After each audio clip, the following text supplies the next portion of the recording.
Hello friends, তোমরা সবাই কেমন আছো? আশা করছি ভালো আছো।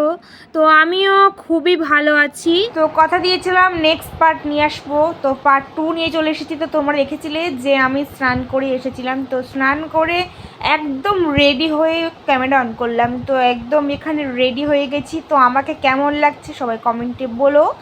তো একদম মন্দিরে চলে গেলাম রেডি হয়ে। তো মন্দিরে এসে দেখি এখানে প্রায় আমার ভাই ছিল এখানে, তো ওই এখানে সব ছিল, ভাই ছিল, বাবাও ছিল।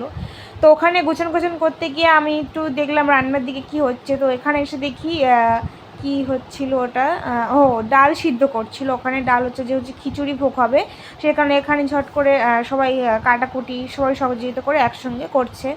তো এখানে সব কিছু কাটাকুটি চলছিল। এখানে কি কি ছিল অতটা খেয়াল নেই, ওই যতটা দেখেই বলতে পারছি আলু ছিল, ওখানে কুমড়ো, টমেটো ছিল। আর আমি তো বাড়িতে করলে এত কিছু লাগে না, এমনি অল্প কিছু দিলেই হয়ে যায়, এত কিছু তো দেই না।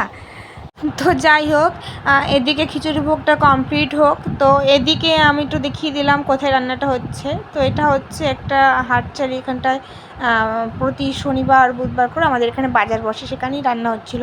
তো তারপর কি হয়েছে, পুজো চলছিল, তো হট করে শেষের পথে কারেন্টটা চলে যায়।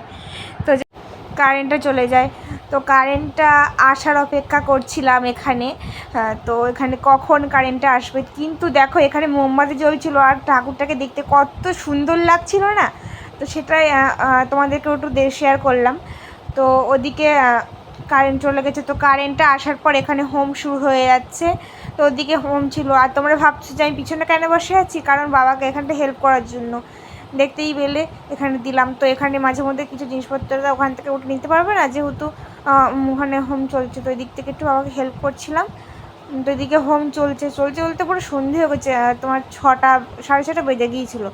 তো পুজো শেষ হওয়ার পরে ঠিক দেখতে এরকমটা লাগছিলো সারাদিকটা আর কি। তো এদিকে অন্ধকার হয়ে গেছে, ওদিকে সবাইকে প্রসাদ বিতরণ করছে সবাই। তো এখানে আমি একটু ভিডিও করে নিচ্ছিলাম। আর এই যে আমাদের পুরোহিত, আমার বাবা, দেখে নাও তোমরা আবার। তো এদিকে দেখতে পাচ্ছ রাত হয়ে গেছে। তো এবার যাব বাড়ি, তো বাড়িতে যাব দেখতে, গিয়ে দেখা হচ্ছে, চলো। তো বাড়িতে চলে আসলাম। বাড়িতে এসে এই যে টপ করে ফ্যানটা আগে ছাড়লাম, কেন প্রচণ্ড গরম, আর থাকতে পারছি না। যেহেতু আমাদের মন্দির থেকে আমাদের বাড়িটা অনেকটাই দূর, সেই কারণে হেঁটে এসেছি। তার প্রতি আর গরম, রোদ পড়েছিল, অনেকটাই গরম আজকে, সেই কারণে হেঁটে আসার পরে তো আরও গরমে ঘেমে গেছি। তো এদিকে চলে এসেছি। তো ভিডিওটা আর বেশি বড় করব না, দেখা হচ্ছে অন্য কোনো ভিডিওতে। তো ভিডিওটা তোমাদের কেমন লাগলো, ভালো লাগলে লাইক কমেন্ট শেয়ার, চ্যানেলটা সাবস্ক্রাইব করে দেবো। বাই।